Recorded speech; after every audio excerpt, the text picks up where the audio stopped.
guys doing?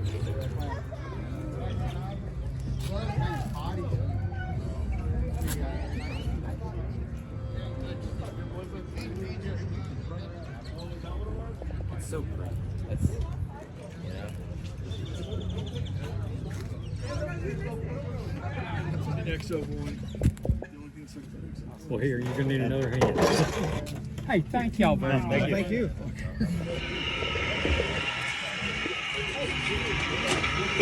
Yeah, yours is good.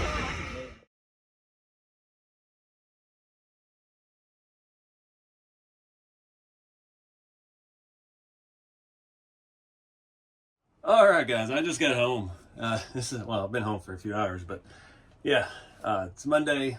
I spent the whole weekend out there at the hobby shop in Leander, Texas. That was a fun weekend. I got to actually do some drifting. I wanted to give a shout out to a few people. First off, Jordan helped me set up my car on Thursday or Friday. Well, I think it was Friday. Helped me figure out how to set the endpoints because I hate electronics. I didn't do any of that. Loaned me a battery because none of my batteries would fit the car. So I did buy one. This is the same one he had, and I lost a little cap for it already. That's awesome. Yeah, he helped me, and then he sat there while I struggled and kind of gave me some pointers and told me different ways to think about it and got me actually going around the track. I got a few things to do with the car still. I need better magnet mounts badly. These do not hold whatsoever. The cheap ones on Amazon, everybody says the Gorilla mounts. So I've got to find some of those that were out of stock down there, of course, because they sell a ton of drift stuff. But it was pretty cool. It's very opposite of what you think when you start drifting. But once you start getting a feel for it, the best advice he gave me was just drive the car down the middle of the track. Try to keep it straight.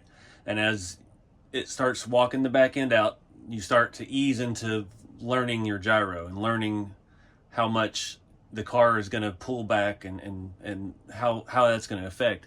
And that was the best advice ever, because then I started going around in the car, started walking out, and then next thing you know, I'm actually properly sliding. And two, learning where you enter the turns, basically. And yeah, just how to properly use the radio. So I had a blast. I've got a lot of upgrades I need to make. Otherwise, Shane at Red Cat, his setup that he gave me worked perfectly. Jordan drove my car, said, very well done. So the setup of the car is good. I need some different tires. These square Red Cat tires aren't going to cut it. These are great for rough pavement and stuff like that, but not for a finished track. I need a little bit more, I don't know what. I don't remember. I already forgot what they told me I needed to get. So they were out of those too. So obviously the setup for the course is a popular thing there. At least they had a battery, thank goodness. But yeah, that was a blast. And I actually got the crawl. I drove the TRX4M. That was actually a lot of fun on their 10th scale course as well as their 18th scale course. And I actually drove the Blazers. You can see I broke the back bumper off. It's been broken for a couple of years. It's been broken ever since I got it, basically. And I kept putting it back on and forcing the screws on. I glued the tabs back on. Now I don't have tabs anymore. The bumper fell on the floor. I can't even get to it right now. So I hate to try to replace that bumper because it's so beat up and it just matches the truck. But I don't know. We'll figure out something for it. Maybe get one of those custom 3D printed bumpers and add the bracing like I did on Jeremy's square body that time. So, but I did swap tires and wheels. I got these. I've been wanting these. These are the 155 Stalkers, I think, from RC 4-wheel drive. And I've been wanting those for a very long time for a square body. It's just the right look. And yeah, I sat in the hotel one night and just swapped those on it. The same General Grabber Element tires. A little bit different offset than the Element wheels I had, but I dig it. Now, these wheels did come with a center caps. And the center cap would not fit in the wheel. So I don't know what was up with that. Yeah, I put the back one on and it wouldn't screw down very far. It should recess into the wheel. So I had scale hubs on the front. I did not have any for the rear. So that's why it's got just a black lock nut on there. So now that I'm back home, I can find some of my other, maybe they'll fit. Maybe I have more. I don't even know what I've got left anymore.